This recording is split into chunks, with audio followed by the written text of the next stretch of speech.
Hello, my dear students. Welcome back to Tuition Masters. And today we are here with the second last session of the chapter Metals and Non-Metals, session number 4. And today we are going to start with a brand new topic of metallurgy. So basically, before starting, make sure to hit the like button, share with your friends, and subscribe करो channel को right away.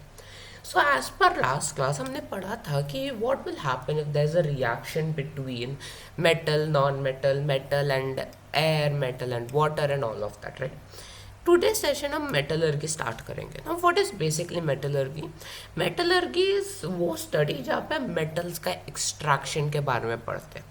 Now, if you see, we do not get every material, मतलब in our environment we don't get everything for like directly. हमको extract करना पड़ता है, and that extraction की study is metallurgy.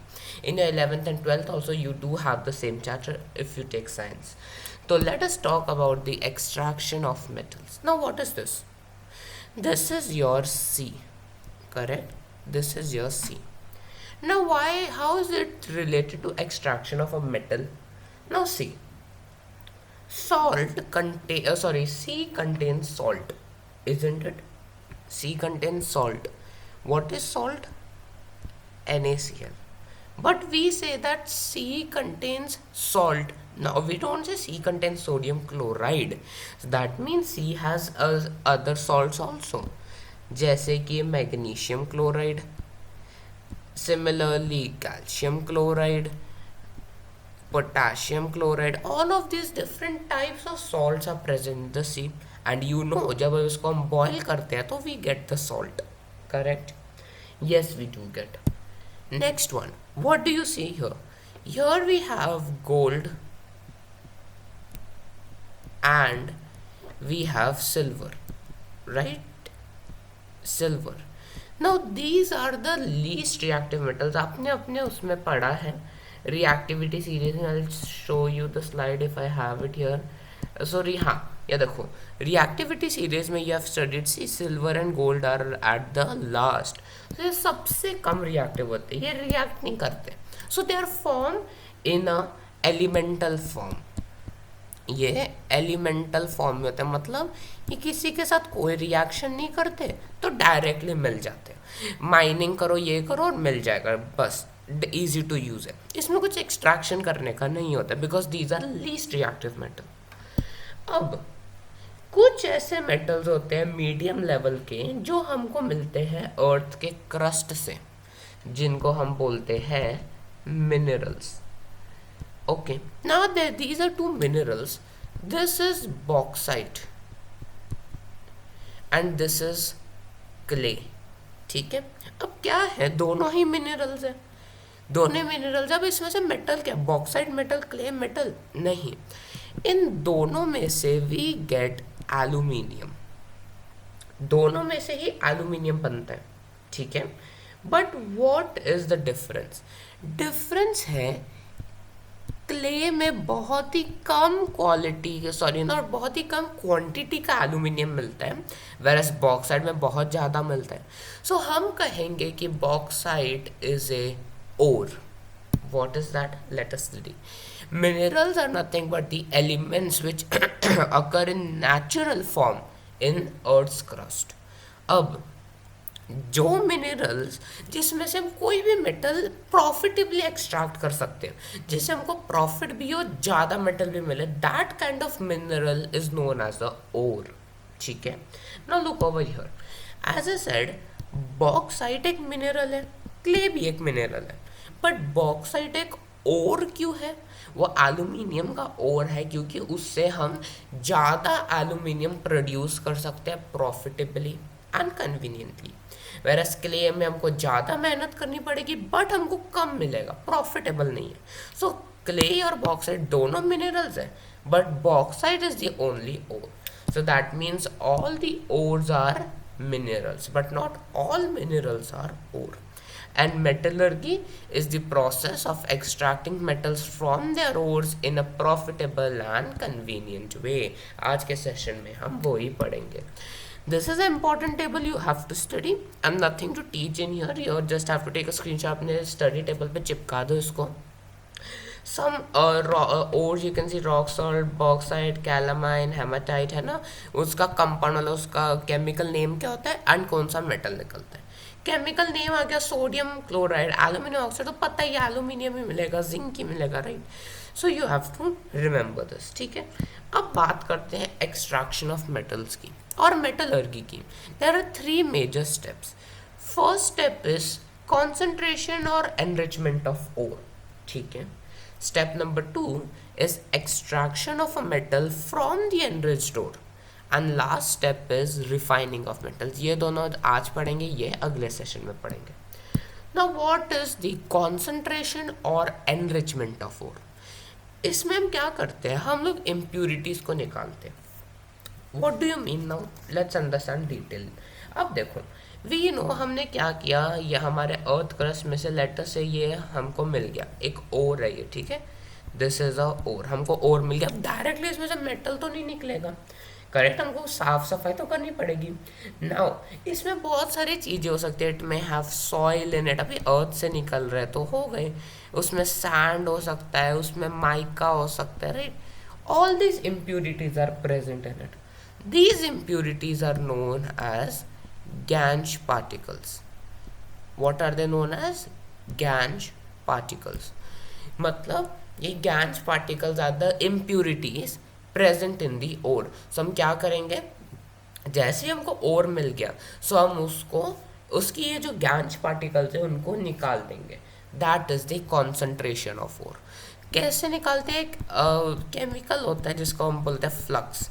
Flux एक chemical prepare करते हैं जिससे ये गैंज पार्टिकल्स निकल जाए, तो हमारा कॉन्सेंट्रेशन और एनरिचमेंट हो गया, हमारा और साफ हो गया। अब क्या, अब मेटल निकालने के लिए बहुत अलग 3 स्टेप्स हैं, मतलब रिएक्टिविटी सीरीज के बेस है। चलो वापस जाते हैं रिएक्टिविटी सीरीज पे। Now if you look over here, we have metals which are very reactive, मतलब moderate reactive और least reactive। सबके लिए extraction steps they are not same। For example, potassium, sodium, calcium, magnesium, aluminium, इनके पास ना बहुत high affinity होती है, ये ऑक्सीजन के साथ बहुत बड़ा बॉन्ड बना लेते हैं बिकॉज बहुत रिएक्टिव होते हैं, सो हम इनको इजीली नहीं निकाल सकते, correct, we can not easily reduce them. उनके पास क्या होती है, they have high affinity towards oxygen and halogens, तो हम उनको इजीली सेपरेट नहीं कर सकते to obtain it. For example अगर आपके पास है एल्यूमिनियम ऑक्साइड, सो इनका बॉन्ड तोड़ना इतना इजी नहीं है, सो फॉर दैट हमारे पास आता है, कोई और एलिमेंट नहीं तोड़ सकता बट एक चीज तोड़ सकती है, that is your electricity। So for obtaining metals such as potassium, sodium, calcium, aluminium from their oxide form, we use the process of electrolytic reduction। So हम electricity के through उनको तोड़ेंगे। Now what happens, let us understand this process। अब देखो, पहले तो हमने एक टैंक लिया, हमारा इलेक्ट्रोलिटिक टैंक, नाम तो पता ही होगा अभी तक, है ना, इलेक्ट्रोलिटिक टैंक लिया, उसमें क्या किया हमने, मोल्टन NaCl लिया, जो भी हमारे पास मटेरियल, जैसे हमें I took sodium chloride now, ठीक है, तो ये हैलोजेंस के साथ भी इसका बहुत अच्छा बॉन्ड होता है, ऑक्सीजन तो बहुत स्ट्रॉन्ग मेटल्स है। तो अब देखो what we are doing is, in this case जो भी हमको ओर मिला है साफ साफ करके हम उसको मेल्ट कर देते हैं और फिर हम डालेंगे इलेक्ट्रिसिटी में। Now what will happen, when we pass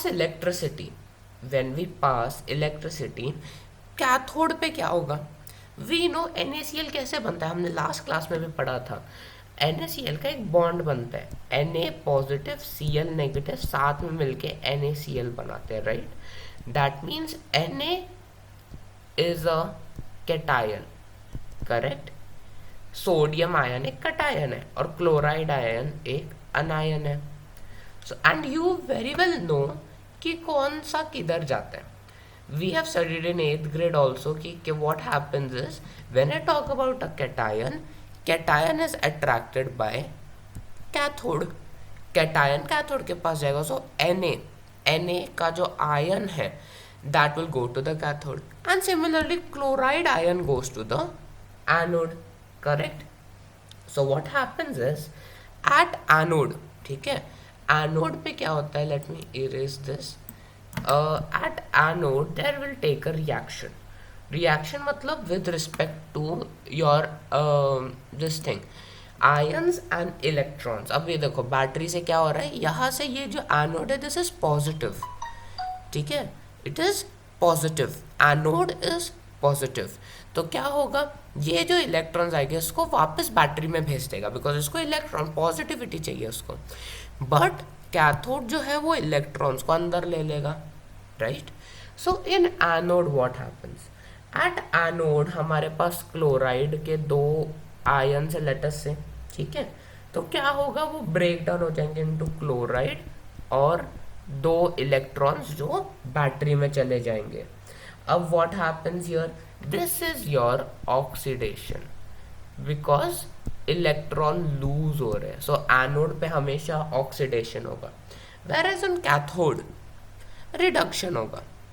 here हमारे पास 2Na और प्लस हम दो इलेक्ट्रॉन्स लेंगे ताकि वी गेट योर Na मतलब Na सॉलिड फॉर्म में, अपने जो मेटल चाहिए हमको sodium, that we will get. And how will you get that, by reduction, because it is gain of electron, so that is reduction. So this entire process is known as the electrolytic reduction. ठीक है, इससे हमको क्या मिलता है, this is only used for highly reactive metals, जो बहुत reactive होते हैं बस उनके लिए यूज करते हैं. अब नेक्स्ट क्वेश्चन आता है मॉडरेटली रिएक्टिव के लिए क्या, जो बीच में आते हैं रिएक्टिविटी सीरीज के, iron and all of them. So for that what we will do, so for that we there is another step over here. So basically in the nature these kind of metals they occur in their oxide or sulfide or carbonate ore, ठीक है, one of them में अकर करते हैं. अब क्या है, sulphide और carbonate को हम डायरेक्टली मेटल में कन्वर्ट करना बहुत टफ होता है, but there is a easy method. If I convert sulphide और कार्बोनेट ओर टू ऑक्साइड ओर, ठीक है, and then from oxide ore I can get my metal, so that becomes very easy. अब कैसे करेंगे इसको, तो रिडक्शन से हो जाएगा. सो this is the two steps we do. So the first step is roasting. As I said, अगर sulphide ओर है तो metal sulphide plus oxygen will give us metal oxide. This entire process is known as roasting. Now what is roasting? Definition is process by which we can convert our sulfide ore, process by which sulfide ore are converted to the oxide ore by heating in the presence of air. मतलब हम air की presence में एक metal sulphide को metal oxide में convert करेंगे. Let's see some examples. Example can be, let us say zinc sulphide है, zinc sulphide plus O2 की प्रेजेंस में हम हीट करेंगे तो we will get zinc oxide, ठीक है, जिंक ऑक्साइड मिल जाएगा. बट सल्फर का भी तो कुछ होगा ना, सल्फाइड का क्या होगा, so for that you will get your SO2 gas, ठीक है, दैट इज योर रिएक्शन. यहाँ पे लिख लो जनरल रिएक्शन में प्लस SO2, ठीक है. So this is your general reaction, metal sulphide plus oxygen हमको देगा metal oxide plus SO2 gas. That is the process of roasting. अब अगर कार्बोनेट ओवर हुआ तो as I taught you, carbonate हो जैसे हेमाटाइट, हेमाटाइट होता है आयरन ऑक्साइड होता है, अच्छा हाँ, ऑक्साइड फॉर्म में भी, but there can be carbonate also, जैसे कैलामाइन जिंक कार्बोनेट होता है वो, right. So for that we use the process of calcination.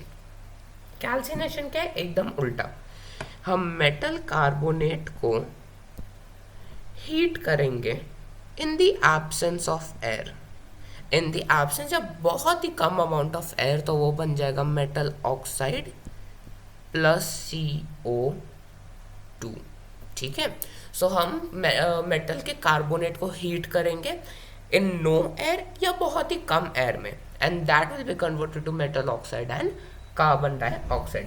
As I said, calamine, calamine होता है जिंक कार्बोनेट. तो हम जब इसको हीट करेंगे तो हमको मिलेगा zinc oxide plus CO2 gas. So that is how you write. This is your general reaction for calcination. So moderately reactive metals के लिए हमने देख लिया, हम रोस्टिंग करेंगे for sulfide to oxide, calcination करेंगे कार्बोनेट टू ऑक्साइड के लिए, जो भी हो मेटल है. नेक्स्ट क्वेश्चन कम्स, कंप्लीट थोड़ी ना हुआ है. अब इस मेटल ऑक्साइड को हम मेटल कैसे करेंगे? We do that by the process of your reduction. अब रिडक्शन के लिए हम टू टाइप्स ऑफ चीज यूज कर सकते हैं. First one is coke. Let us say हमको यहाँ से हमने कैल्सिनेशन कर लिया, हमको मिल गया जिंक कार्बोनेट. ठीक है, जिंक कार्बोनेट मिल गया, कैलामाइन की बात कर रहे हैं. जिंक कार्बोनेट को हीट किया, हमको जिंक ऑक्साइड मिल गया. Now if I use zinc oxide plus Coke. Coke क्या होता है? कार्बन का एक फॉर्म होता है. It is the purest form of carbon. So zinc oxide plus carbon में किया तो क्या हो जाएगा? रिड्यूस हो जाएगा और बना देगा zinc plus carbon mono oxide. तो क्या हमको हमारा मेटल मिल गया? हाँ, हमको मिल गया. Correct. So when I will be using coke reduction के लिए, when I will use coke, that type of reduction is known as smelting. Smelting is the reduction of any metal with the use of coke. ठीक है. दूसरा होता है with aluminium. The slide got hidden, no worries. अब देखो, let us say हमारे पास है, हमने ये अपना हेमाटाइट लिया. ठीक है, हेमाटाइट लिया, that is Fe2O3. Fe2O3 plus aluminium ले लिया. Because coke cannot let us go to reactivity. I'll show you, wait. So look over here, this is iron and this is your carbon. इसके नीचे आता है, so we cannot carbon won't be able to displace it. Carbon ऊपर आता है, sorry, carbon won't be able to displace it. तो हमको कुछ ज़्यादा रिएक्टिव मेटल चाहिए रिडक्शन के लिए. So we use aluminium. aluminium क्या करेगा? Aluminium will make it as iron plus aluminium oxide. So iron मिल गया. Correct. But it is highly exothermic.